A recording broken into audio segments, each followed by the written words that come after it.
This guy deserves a lot when it comes to New York hockey, New York sports. He's been the face of New York hockey. And when you talk about goaltending, and you talk about when you want to compare him to probably a top 10, top 15 goaltender of all time, Henrik Lundqvist is definitely in the conversation. And I am not a Ranger fan, and everybody would know that on this show. I'm an Islander fan.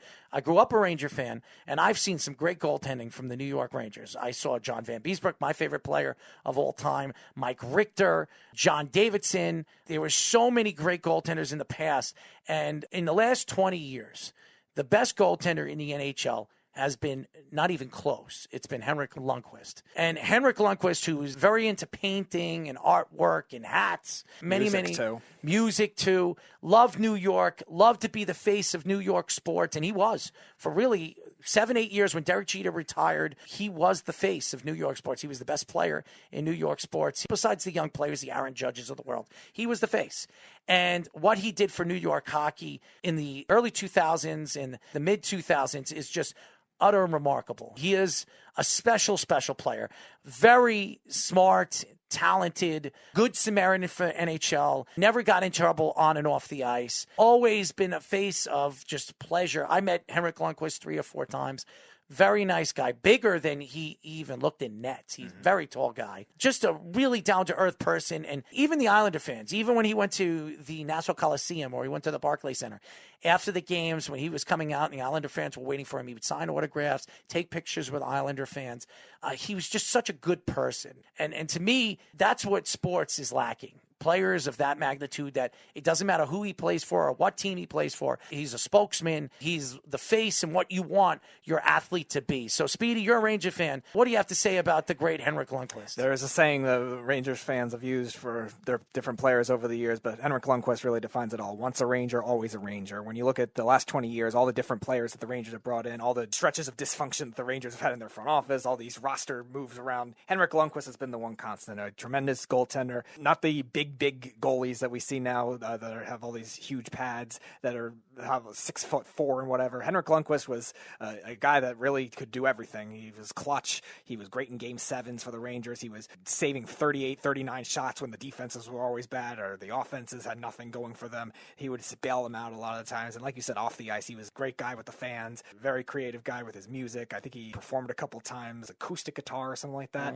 He performed a couple times. So he really stood out in New York, both on and off the ice. It really was an icon, really was a big influence in Swedish hockey, really growing the game. A lot of Swedish players now in the league now, and a lot of them are influenced by somebody like Henrik Lundqvist, and really just was an icon in New York. Whenever you went to Madison Square Garden, you were always looking for that number 30 in net. And now it's just so weird that he's coming to this point where he had to retire. Unfortunately, and never played another game with another team. He was with the Capitals last year, didn't play one game because he got hurt, had a significant injury, and then he retired. He really only played for the Rangers. Yeah, he had that heart problem too, which did not help, and unfortunately he had the surgery. You could tell that his heart was always in the game of hockey. He didn't want to retire, but again, unfortunately, the circumstances did not do well in that sense with the heart condition. And we've seen 887 games played, 310 losses, 459 wins, 96 ties, 2.43 goals against average, save percentage .918.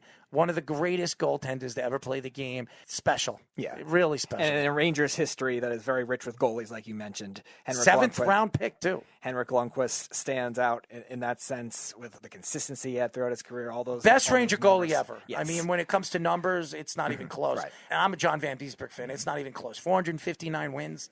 Goals against average 2.43 to save percentage. It's special. It's just absolutely special. Yep. And as far as the playoffs are concerned, he was fantastic. He was fantastic. Yeah, I think absolutely. In Game 7s, he was 6-2 in his career with like a 1.83 GAA or something like that. And unfortunately, he couldn't get in the cup, but the Rangers had other problems why that didn't happen, between their offense never being good at times, and it was their defense that was bad at times, and Henrik Lundqvist was bailing them out all the times. The Rangers went through a lot of different roster turnover throughout the time, and Henrik Lundqvist was the one constant throughout all that. All the coaches, all the big names that came in that didn't work out as well for the Rangers. And he had the one run to the Cup in 2014 where they lost to the Kings, but he still was not the reason they lost those games. He was clutch. He was a great teammate and a great guy, like I said, with the fans on and off the ice. And again, once a Ranger, always a Ranger for number 30, Henrik Lundqvist, whose number will be retired this year. Absolutely. Deserves all the credit. I know you're a Ranger fan, so I gave you time to speak your piece on who he is. Definitely a first ballot Hall of Famer when he becomes available 5 years from now. Deserves all the credit in the world. It's sad because he had that heart problem.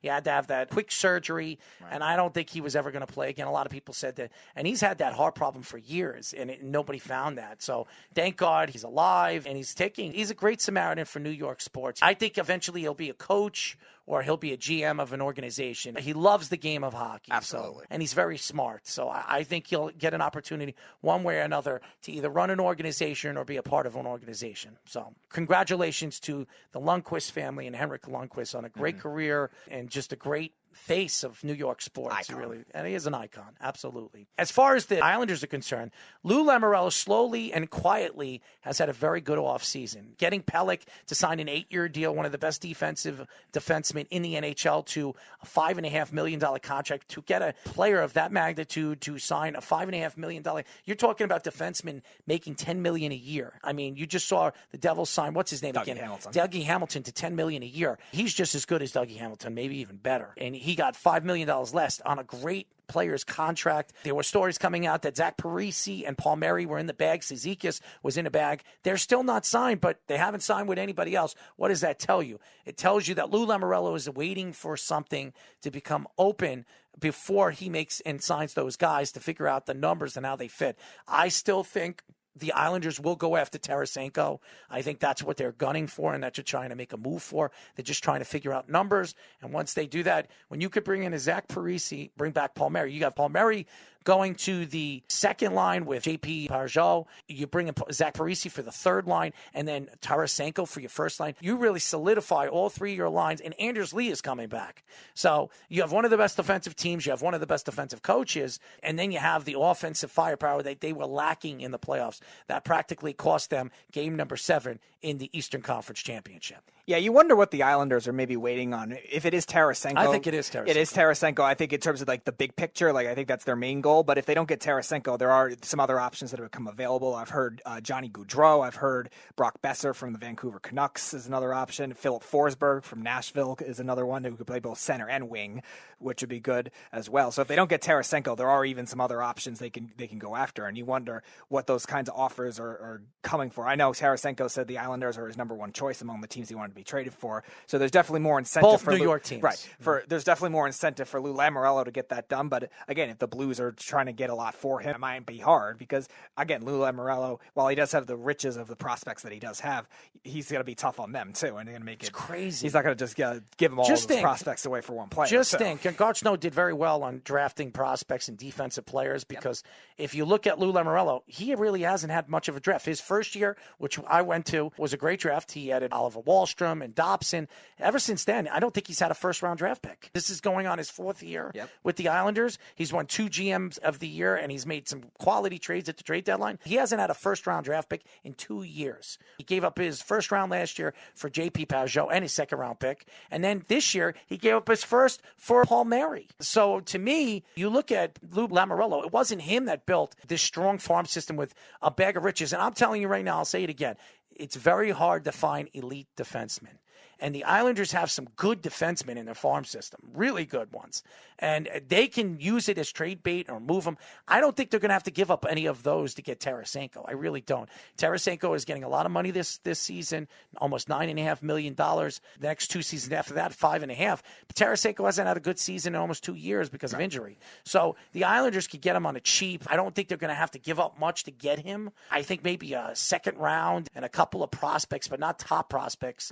To get him, I think that will settle. I think they're trying to figure out how the numbers are going to fit. Right. And the Blues probably are pushing for a little more, being how Tarasenko's past was, being a very consistent offensive player throughout his career. But the last 2 years are definitely dwindling that offer down where it's not going to be what they're expecting. So maybe they're hoping another team could bite. Maybe a surprise team could bite in that. But again, Tarasenko limiting those number of teams doesn't help the Blues end of the trade either, because now the options are limited as it is, which it was already, because now every team has the salary cap situation. situation either, or the desire to say, all right, we're going to push for the one player that we think can get him over the top. The Islanders are that obvious situation where of those teams that are consistently in the second and conference championship rounds of the playoffs, they're the ones that obviously need the offense in comparison to Vegas and Colorado and obviously Tampa, who won back-to-back cups. They don't need the offense as much. The Islanders are definitely the team with the obvious situation for that. They did sign Bolivier, 2-year extension, which was an affordable contract for a kid that has played very well in the playoffs. He's been one of their best playoff players in the last 2 seasons.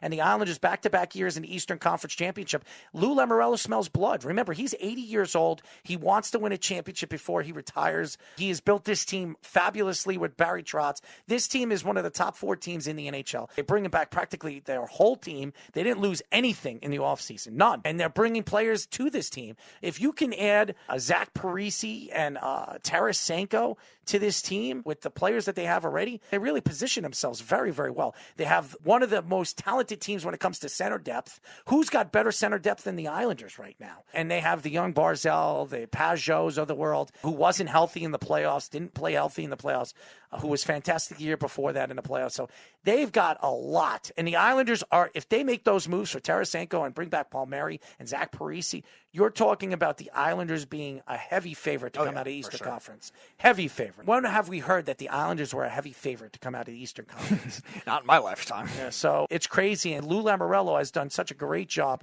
with this organization and how this team is built with the new stadium going to be open for the first year, the inaugural season. It's a great opportunity to see this team actually go to a Stanley Cup. And remember, 2 back-to-back Eastern Conference teams against Tampa. They went to Game 6 the year before and then a Game 7. And they lost 1-0 on a shorthanded goal with too many men on the ice. So the Islanders are on the cusp of doing something very special. And they would have won the Stanley Cup this year. Absolutely, against the Montreal Canadiens. Absolutely. And Ranger fans need to hold back and stop attacking this team. You got to give them credit. You got to give Lou and Barry Trotz a lot of credit because this team has been just special in every kind of way. And this is Garth Snow's team. You say whatever you want.